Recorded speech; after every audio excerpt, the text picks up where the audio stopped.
E agora sim, meio que chegando no que eu considero meio que o ponto-chave dessa aula, né? Embora a gente fez uma volta de poder para chegar nele, mas talvez fique mais claro com o assunto porque o problema ocorre, né? Que é o problema do N muito grande, que também é chamado de p-hacking em alguns estudos. Quando a gente lança poucas moedas, tipo 100 moedas, e vê quantas caras caíram no eixo X, 60, ou simula, anula que é com 50% de chance, mas observou 60, né?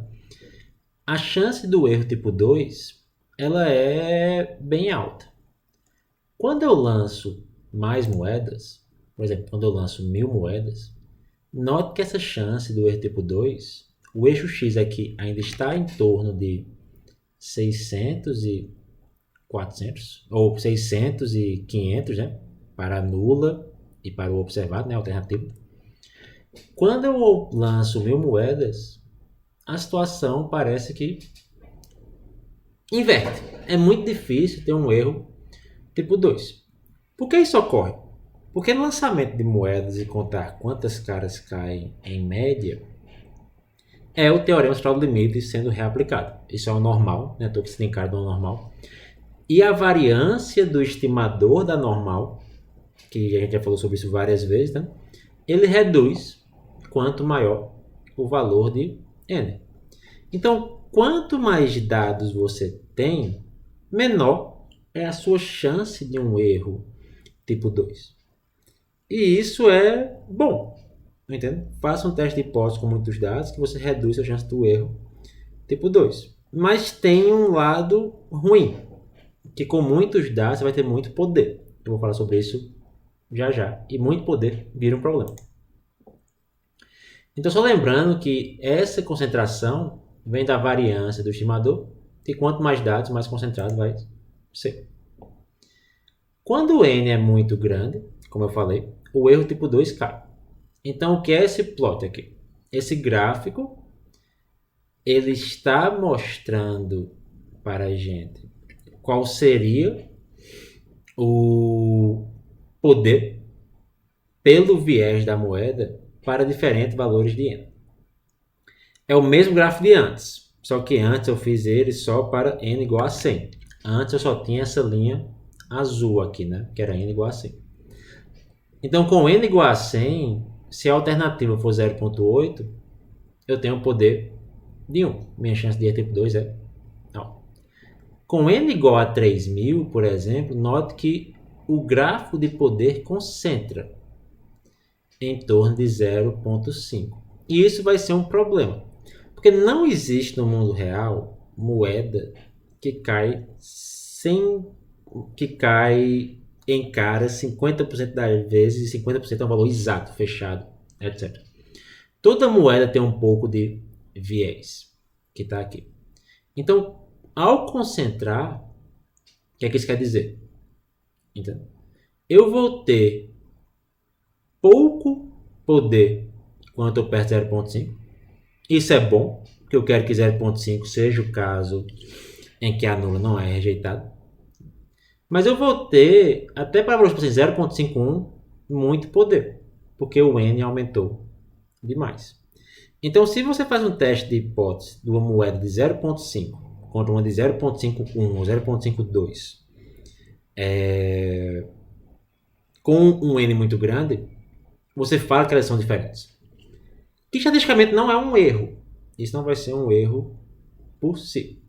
Mas quer dizer que quanto maior a minha amostra de dados, o arcabouço de teste de hipótese ele acaba ficando um mundo confuso de entender. Porque você vai ter muito poder, você vai cometer menos erros, que parece uma coisa boa. Só que na prática você pode dizer que é uma moeda que cai em cara 0,5000002 com chance de 50,00002% de cair em cara, ela é não enviesada. Beleza, ela não é, mas ela é muito perto de uma coisa que você meio que esperaria, né? Então, só deixando claro o que a gente está falando aqui, com n igual a 100, o meu poder ele cresce para valores mais longe de 0,5, que é ok, né? Por exemplo, com n igual a 250, Parece que é um mundo bacana, ó, que é a moeda de 0.4 até 0.6. Entende? É lá que o meu poder meio que fica bom. Certo? Isso dá uma noção assim, qual o tamanho do meu N para eu conseguir brincar com esses dados. Com N igual a 3.000, até uma moeda muito perto de 0.5 vai ser visto como não enviesado. Você pode ver isso também através do intervalo de confiança. Lembrando que a gente usou intervalos de confiança para testar hipóteses, meio que na primeira aula, né? Tipo, e construir um intervalo de confiança com o erro padrão tem aquela equação do desvio padrão sobre raiz de n. E o desvio padrão meio que vem da amostra, né? Observe que quanto maior o n, o erro padrão cai. Porque o desvio padrão vai meio que ficar fixo, eu vou estimar ele bem. E o meu erro padrão ele tende a cair. E isso quer dizer que a variância do estimador está reduzindo, né? Que a gente meio que mostrou antes. Então, com muitos dados, você meio que fica tão sensível ao seu teste que qualquer coisa, até uma coisa próxima do que você meio que esperaria na Lua, tende a ser rejeitado. Isso é um problema. Entende? Na prática, isso vai ser um problema. E só para mostrar porque esse problema meio que ocorre. O teste de hipótese tem que ser usado quando a gente tem, vamos dizer assim, um valor de n razoável, entende? Perto dos milhares já começa a ficar um pouco confuso. E aqui, só para observar agora, que, por exemplo, no caso lá dos bebês, né, a gente meio que rejeitou a hipótese nula com o caso do n muito grande.